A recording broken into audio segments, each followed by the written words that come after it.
A force including 150 Marines and 70 SAS troops, who had joined the task force on the way down, was assigned to retake South Georgia. The SAS seized the initiative by planning a recce behind enemy lines. They wanted to land on a glacier which was called Fortuna. It's about 4,200 feet up, and it was a fairly hostile environment. It took 3 attempts by 3 Wessex helicopters to get the SAS troopers onto the glacier. The weather was really quite atrocious, very high winds up to 80 knots, and there was driving snow and rain. We put the troops on the ground, went back to the ship and thought, thank God for that, we're not going to have to do that again. That night, we had a hurricane come through. It was a disaster. Within 24 hours, the 16 men had to be evacuated in appalling weather. It's really like flying down the streets of Manhattan in thick fog, with mountains either side of you.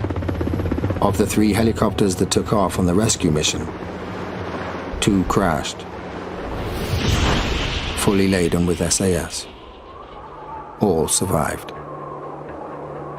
After Chris and his crew in the remaining chopper dropped off their load of SAS survivors, they had to return to pick up the rest. We put the survivors, all 12 of them, in the back. The aircraft only takes 4 people. And we were a ton overweight, and we had to wait for an 80-knot wind to take off to give us the lift.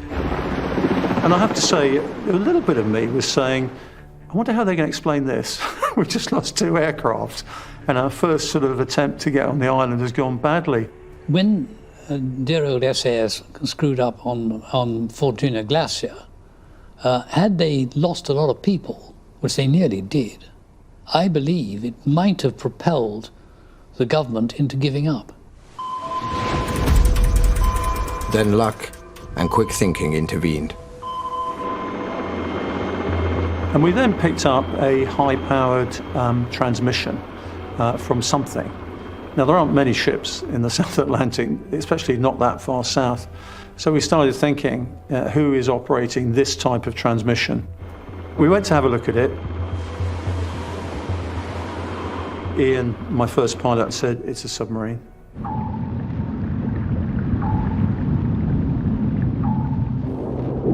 He was just breaking the surface with his fin. We ran in, we dropped the depth charges, and the whole back end of the submarine blew out the water. It totally transformed the situation at South Georgia, because with the submarine out of the way, it meant that we could go ahead and do almost what we wanted to. Royal Marines and the SAS went ashore, but before they could engage the enemy, HMS Antrim shelled Argentine positions, and they surrendered without a fight. Margaret Thatcher must have been tremendously relieved. It must have been the first moment when she really felt her judgment vindicated. The white ensign flies alongside the Union Jack in South Georgia. God save the Queen. What happens next, Mr. Nott? Thank you very much. What's your Just reaction, rejoice at that news and congratulate our forces and the Marines. Rejoice. As Mrs. Thatcher celebrated, the SAS were planning to insert patrols onto the islands by helicopter to prepare for the main landings. But official reluctance to help meant they had to use their own initiative.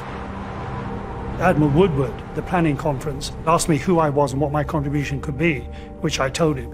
And he then said to me, well, Michael, that sounds absolutely wonderful. Please do the best you can, which in fact were the only orders I got through the rest of the war. Unfortunately, his staff didn't pick up on that and give me the logistic support I needed. So I had to sort of wing it, using old contacts and common sense. To get behind enemy lines, the SAS needed the helicopters of 846 Squadron. The squadron commander, I by chance had been at the same school with him, so we had certain things in common. and we found it very easy to talk to each other. Well, there was a daily tasking conference.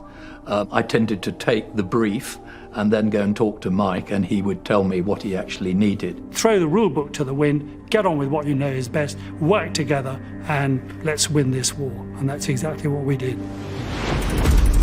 3 weeks before the invasion, 846 Squadron inserted special forces using a new generation of night vision goggles. SAS patrols were flown onto West Falkland. Others were landed at strategic spots on East Falkland, overlooking Port Stanley, at Darwin Goose Green to monitor the Argentine garrison there, at Bluff Cove, seen as a potential landing zone, and Mount Kent, 10 miles from the capital. Ship right ahead on that bearing. Ask sonar to identify each target if we can. 1 month after the crisis erupted, the conflict escalated dramatically.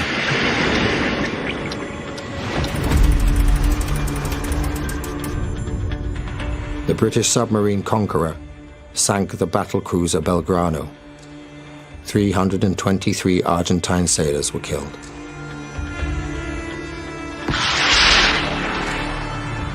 Retaliation was inevitable.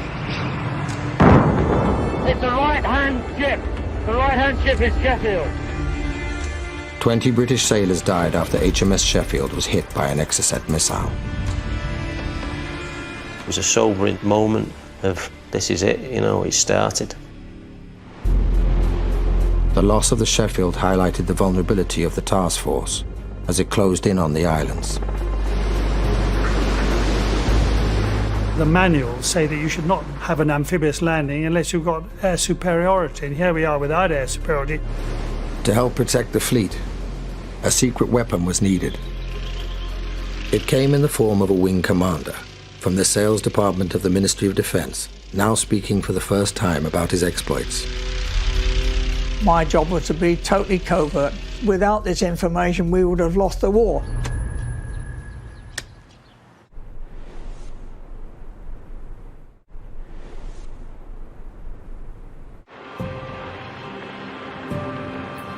By sinking the Sheffield, the Argentinian Air Force had proved it could stop the task force in its tracks. Something had to be done.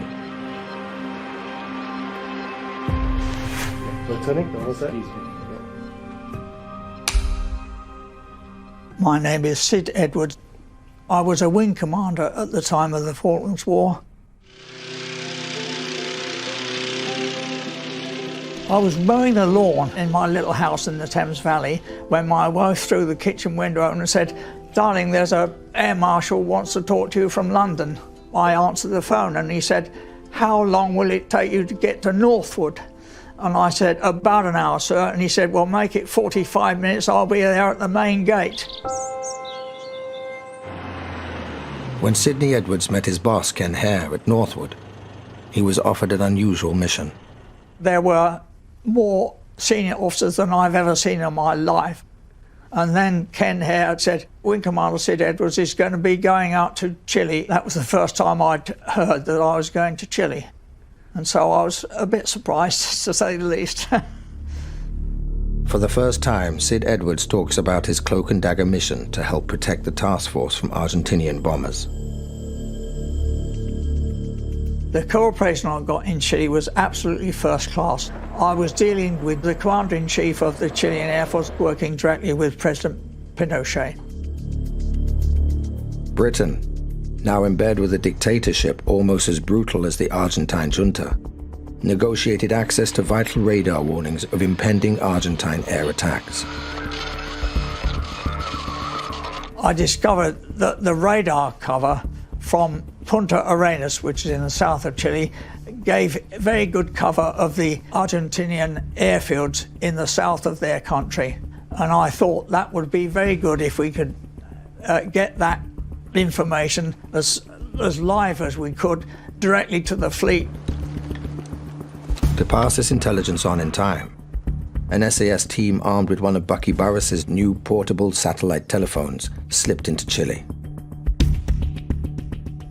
Our soldiers, using their satellites, were able to give a warning of Argentine aircraft heading for the Falkland Islands to hit the fleet. And that allowed the Harrier to be in position when the Argentine Air Force arrived. So in a way, it was a war-winning capability that Bucky actually lent us.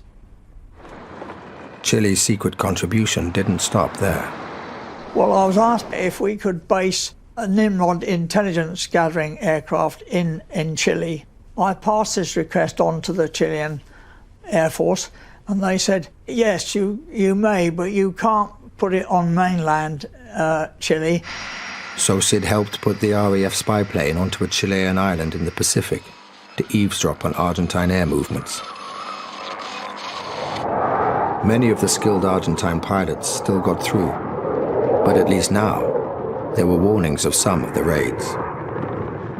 I personally believe, and it's been confirmed by people with much more knowledge than me, that without this information we would have lost the war. Argentine aircraft already on the Falklands also threatened the task force. With invasion looming, the S.A.S. and 846 Squadron improvised a daring raid to take out a force of Pucara aircraft. How the raid actually came about is revealed for the first time. The Argentine Pucara is an extremely capable ground attack aircraft and could do a lot of damage to Julian Thompson's troops moving in very open terrain. So it was essential that we diminished their numbers of Pucara. There still remain 8 of them in Pebble Island, and so Julian asked me if we could destroy those. The raid on the airfield on Pebble Island was initially vetoed by Admiral Sandy Woodward. To launch the Special Forces helicopters, vulnerable warships would have to come within reach of the Argentinian Super Etondad aircraft. We persuaded Admiral Woodward by talking about a radar which we suspected was on Pebble Island, and so he became obsessed with this radar and said, how can we destroy it? An SAS raiding party was inserted near the Argentine base. In a surprise attack, with the support of naval gunfire, 11 aircraft were destroyed.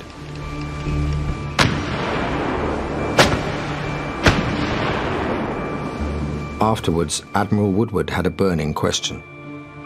So when Admiral Woodward said, and what about the radar? What radar? Said the squadron commander. No, there was never a radar there, we made it up. I think he quite trusted us after that.